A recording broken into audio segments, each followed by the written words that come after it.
बारे में।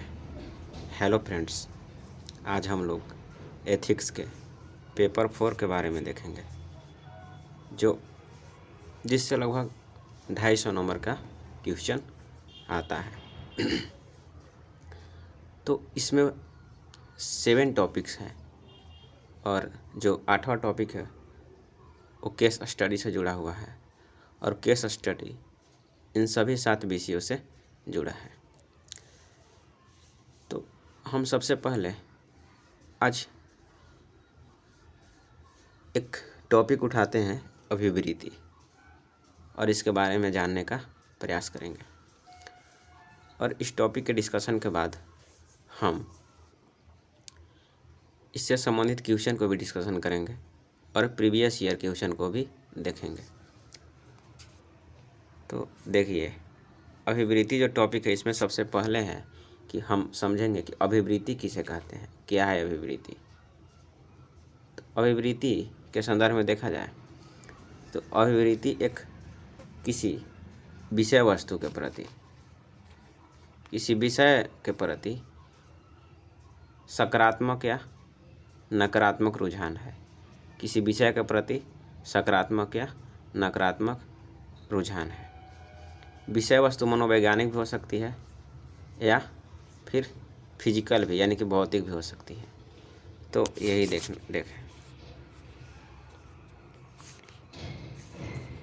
फिर आगे देखा जाए तो हम लोग समझें इसके डिफिनेशन को कि किसी भी विषय के प्रति या किसी वस्तु के प्रति सकारात्मक या नकारात्मक रुझान अभिवृत्ति कहलाता है। तो अब देखा जाए आगे, तो अभिवृत्ति के 3 घटक हैं। समझते जाइएगा, समझ में एकदम अच्छा से ध्यान से सुनिएगा केवल। अभिवृत्ति के 3 घटक हैं। अभिवृत्ति के 3 घटक है। पहला तो हो गया संज्ञानात्मक घटक, दूसरा भावनात्मक घटक और तीसरा व्यवहारात्मक घटक, यानी कोग्निटिव, अफर्मेटिव और बिहेवियरेबल। ठीक, इसके संदर्भ में देखने का प्रयास करेंगे आगे। तो अभिवृत्ति के 3 घटक है, संज्ञानात्मक, भावनात्मक और व्यवहारात्मक। इसे ABC मॉडल भी कहा जाता है। इसे ABC मॉडल भी कहा जाता है। जैसे कि देखिए,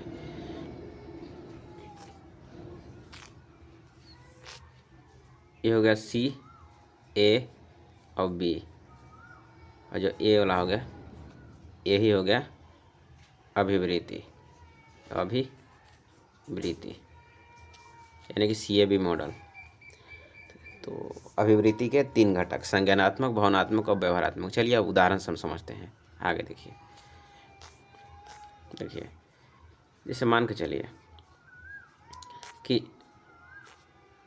उदाहरण समझते हैं कि संज्ञानात्मक, जैसे मान के चलिए वृक्षारोपण उदाहरण लेते हैं हम लोग। वृक्षारोपण उदाहरण लेते हैं तो वृक्षारोपण में अगर वृक्षारोपण अभियान एवं पर्यावरण के बारे में पर्याप्त ज्ञान रखना कि इससे संरक्षण होता है, वृक्षारोपण होता है। वृक्षारोपण अभियान एवं पर्यावरण के बारे में पर्याप्त ज्ञान रखना कि इससे संरक्षण, वृक्षारोपण आदि के क्या क्या लाभ हैं, यानी कि इसके संरक्षण से और वृक्षारोपण से क्या क्या लाभ हैं। तो इस सब के बारे में अगर इन्फॉर्मेशन है, किसी के विषय वस्तु के बारे में, किसी मनोवैज्ञानिक विषय वस्तु के बारे में अगर इन्फॉर्मेशन है तो उसको हम संज्ञानात्मक कहेंगे, और फिर अगर आगे देखा जाए तो भावनात्मक फिर है एक। तो अगर विषय वस्तु कोई है तो अगर उसको हम तो पहले ज्ञान रख लिए तो उसको संज्ञानात्मक बोलें। यदि वृक्षारोपण अभियान को देखकर हमें उसे पसंद करते हुए प्रसन्नता का अनुभव होता है। देखिए, हम बोले थे कि अभिवृत्ति किसी विषय वस्तु, वो मनोवैज्ञानिक भी हो सकता है, भौतिक भी हो सकता है, नकारात्मक या सकारात्मक रुझान है, उसी को अभिवृत्ति कहा जा रहा है। तो अब आगे देखा जाए तो वृक्षारोपण है। तो वृक्षारोपण के बारे में हम लोग तो सबसे पहले इसके बारे में जानेंगे कि वृक्षारोपण से क्या होता है। अब जब मेरे पास इन्फॉर्मेशन आएगा तो उससे पॉजिटिव और निगेटिव डिसाइड होगा कि इसके प्रति मेरा सकारात्मक अभिवृत्ति है या नकारात्मक।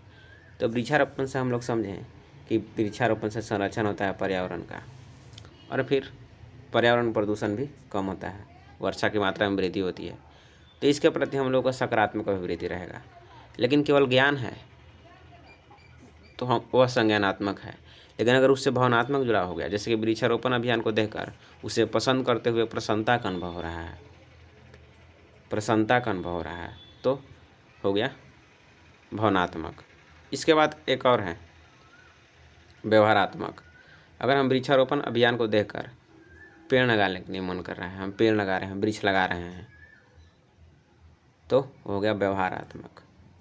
ठीक, चलिए अब आगे देखा जाए तो हम लोग तीनों देख लिए घटक, तीनों उदाहरण से भी। अब दूसरा उदाहरण समझते हैं। अब हम लोग दूसरे उदाहरण से समझते हैं। जैसे कि देखिए, थोड़ा सा देख लीजिए, इन तीनों पक्षों में जितनी अधिक संगति होगी, इन तीनों पक्षों में जितनी अधिक संगति होगी, इन तीनों पक्षों में जितनी अधिक संगति होगी, अभिवृत्ति प्रणाली उतनी ही अधिक संगठित एवं प्रभावी होगी। चलिए एक और उदाहरण समझते हैं, संज्ञानात्मक, व्यवहारात्मक और भावनात्मक को। जैसे मान के चलिए, किसी विषय के प्रति, किसी विषय वस्तु को लेते हैं, जैसे कि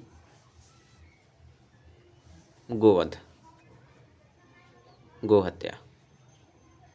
तो अगर देखा जाए तो हम लोग गाय के बारे में, हमारी धारणा प्रचलित है हिंदू धर्म में कि हमारी माता होती है। ठीक, इससे दूध मिलता है। ठीक, और पूजा भी जाता है। तो गाय के प्रति हम लोगों का सकारात्मक अभिवृत्ति है। अगर इसको कटते देखते हैं हम लोग, तो उसके प्रति हमें नकारात्मक अभिवृत्ति देखने को मिलती है। जैसे कि देखिए, हम वृक्षारोपण को पसंद कर रहे हैं, तो इसलिए वृक्षारोपण अभियान को देखकर हम खुश हो रहे थे। हम वृक्षारोपण को पसंद कर रहे थे, इसलिए वृक्षारोपण अभियान को देखकर उसे पसंद करते हुए प्रसन्नता का अनुभव रहा है। लेकिन गो हत्या हो रहा है तो उसको देखकर मुझे प्रसन्नता का अनुभव नहीं हो रहा है, दुख का अनुभव हो रहा है, तो भी भावनात्मक अभिवृत्ति हुआ। यहाँ निगेटिव है मेरा, इसमें पॉजिटिव था। यहाँ इस विषय के प्रति मेरा पॉजिटिव एटीट्यूड था, लेकिन गो हत्या के प्रति निगेटिव एटीट्यूड है। व्यवहारात्मक में कैसे हुआ? पहले तो ज्ञान है तो संज्ञानात्मक, उसे देखकर दुख या सुख हो रहा है तो भावनात्मक, और फिर एक है व्यवहारात्मक। यदि गो हत्या देखते हुए हम उसे रोकने का प्रयास करते हैं तो हो गया वो व्यवहारात्मक। ठीक है दोस्त, तो आगे देखते हैं। अब आगे देखा जाए तो उसके बाद है कि अभिवृत्ति का निर्माण एवं विकास कैसे होता है। अभिवृत्ति का निर्माण एवं विकास के संदर्भ में देखें तो अभिवृत्ति जन्मजात नहीं होता है। अभिवृत्ति जन्मजात नहीं होती है, बल्कि परिस्थिति, अनुभव एवं सामाजिक वातावरण के साथ अंतःक्रिया के फलस्वरूप धीरे धीरे इसका निर्माण एवं विकास होता है। अभिवृत्ति जन्मजात नहीं होती है, बल्कि परिस्थिति, अनुभव एवं सामाजिक वातावरण के साथ अंतःक्रिया के फलस्वरूप धीरे धीरे इसका निर्माण एवं विकास होता है।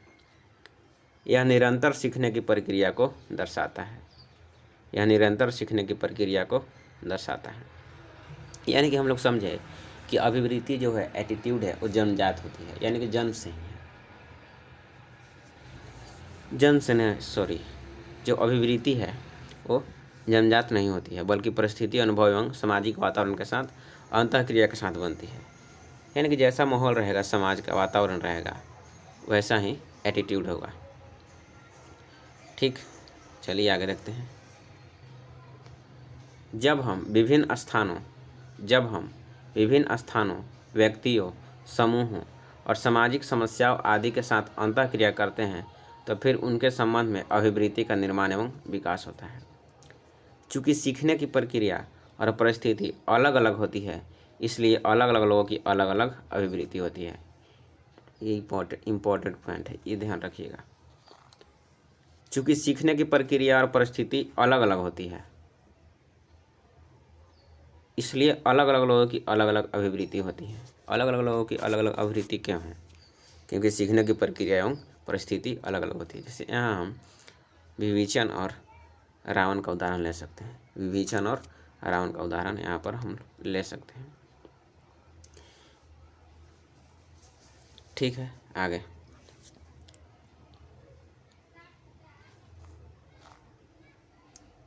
अब अभिवृत्ति को प्रभावित करने वाले क्या रखा है, अभिवृत्ति का निर्माण कैसे होता है। तो पहला है साहचर्य। पहला है साहचर्य। साहचर्य यानी कि समाजीकरण समझ लीजिए, एक तरह से सोशलाइजेशन। जैसे कि इसके द्वारा अभिवृत्ति के निर्माण एवं विकास में माता पिता, घर परिवार, मित्र, सगे संबंधी, विद्यालय परिवेश आदि सम्मिलित होते हैं, यानी कि जिसके साथ हम समय बिताते हैं, साहचर्य जीवन व्यतीत करते हैं, उसके द्वारा। तो अभिवृत्ति निर्माण में एक है साहचर्य। उसके आगे देखा जाए तो अभिवृत्ति के निर्माण में, चूँकि साहचर्य में देखा जाए तो व्यक्ति स्वयं को माता पिता तथा अन्य सदस्यों से स्वयं को जोड़कर उनका अनुसरण करने लगता है। अगर परिवार का माहौल सकारात्मक है तो परस्पर आदर एवं सहयोग है, तो बड़े बुजुर्गों एवं महिलाओं के प्रति सकारात्मक दृष्टिकोण है, फिर बच्चों में भी ऐसी अभिवृत्तियों का विकास होने लगता है। यानी कि परिवार में देखा जाए कि कैसा माहौल है परिवार का, सकारात्मक है कि नकारात्मक किसी विषय वस्तु के प्रति, तो उसके आधार पर विकास होता है। फिर विद्यालय में भी जाने पर होता है, विद्यालय में भी हो रहा है जाने पर। तो विद्यालय में कैसे, देखिए विद्यालय में उसकी अभिवृत्तियों के निर्माण या विकास पर अध्यापकों तथा सहपाठी आदि के व्यवहार, पाठ्यक्रम, शिक्षण विधि, स्कूल की अन्य सह पाठ्यक्रम गतिविधियों का गहरा प्रभाव पड़ता है। यानी कि शिक्षण संस्थान भी अभिवृत्ति के निर्माण में सहायक है।